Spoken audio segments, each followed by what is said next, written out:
Hello बच्चों, आप सब कैसे हैं। मंगल सर की पाठशाला में आपका जोरदार स्वागत है। और बच्चों, आज हम जानेंगे मनुष्य के पाचन तंत्र के बारे में।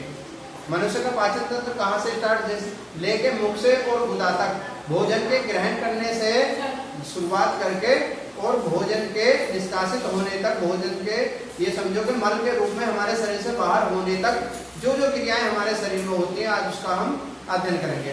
जैसे कि जैसे ही हम पाचन हमारा शुरू हो जाता है, जैसे हम खाना खाते हैं, भोजन करते हैं, वहीं से हमारा पाचन स्टार्ट हो जाता है। जब हम खाना खाते हैं, खाना चबाते रहते हैं, तो उसमें लार हमारी मिल जाती है और लार के साथ टाइलिन नाम का एक एंजाइम होता है, वो मिल जाता है यहाँ पे।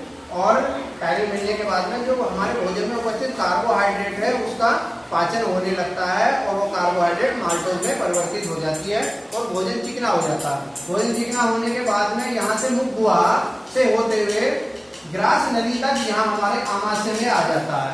और आमाशय में उपस्थित रेनिन और पेप्सिन, जो हमारे आमाशय है, आमाशय की दीवारों से जठर रस या गैस्ट्रिक जूस निकलता है, जिसमें रेनिन, पेप्सिन और HCl यानी हाइड्रोक्लोरिक अम्ल शामिल होते हैं। हाइड्रोक्लोरिक अम्ल क्या करता है, जो हमारे भोजन में उपस्थित जीवाणु हैं, जो हमारे लिए हानिकारक होते हैं, उनको नष्ट कर देता है। और उस गैस्ट्रिक जूस में उपस्थित रेनिन और पेप्सिन नाम के एंजाइम, रेनिन दूध को दही में बदल देता है और पेप्सिन प्रोटीन का पाचन करता है।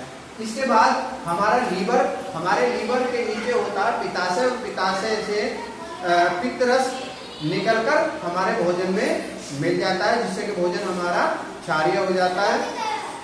और अग्नाशय ग्रंथि से, जिसको हम कहते हैं डबल ग्लैंड, अग्नाशय ग्रंथि से अग्नाशय रस हमारे भोजन में शामिल हो जाता है।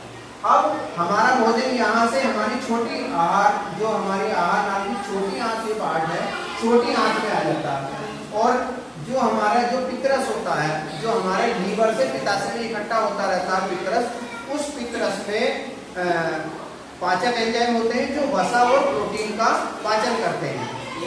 और उन पाचन से उसका जो पाचन है वसा का और प्रोटीन जो कुछ बच जाता है, उसका पाचन हमारी छोटी आंत में होता है। छोटी आंत में पाचन कंप्लीट हो जाता है और उसके बाद हमारा शरीर उसको ग्रहण भी कर लेता है, हमारा शरीर उसको ग्रहण कर लेता है। और बाकी बचा हुआ जो भोजन का जो बाकी वेस्ट मटेरियल, बचा हुआ अपशिष्ट पदार्थ है, वो हमारा छोटी आंत में, बड़ी आंत में प्रवेश करता है। छोटी आंत से बड़ी आंत में एक छोटा भाग, ये इसको अपेंडिक्स कहा जाता है, जो कि अब यूजलेस है। अब हमारे ये अवशेषी अंगों में शामिल हो गया है। जो हमारे पूर्वज थे वो घास खाते थे, तो उसको पाचन के लिए ये था। जो कच्चा भोजन हम करते थे, जैसे फल, पत्तेदार, पत्ते चीजें, ये सब कच्चा खाते थे, कच्चा भोजन, तो उसमें पाचन के लिए ये था। लेकिन अब क्योंकि हम पका पकाया भोजन खाते हैं, इसलिए यह एक अवशेषी अंग के रूप में रह गया।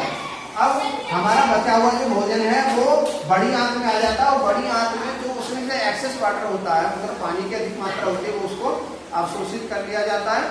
और उसके बाद अर्ध ठोस, या कहेंगे कि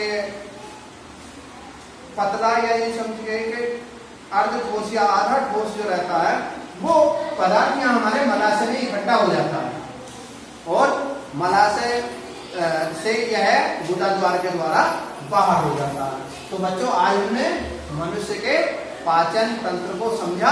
धन्यवाद।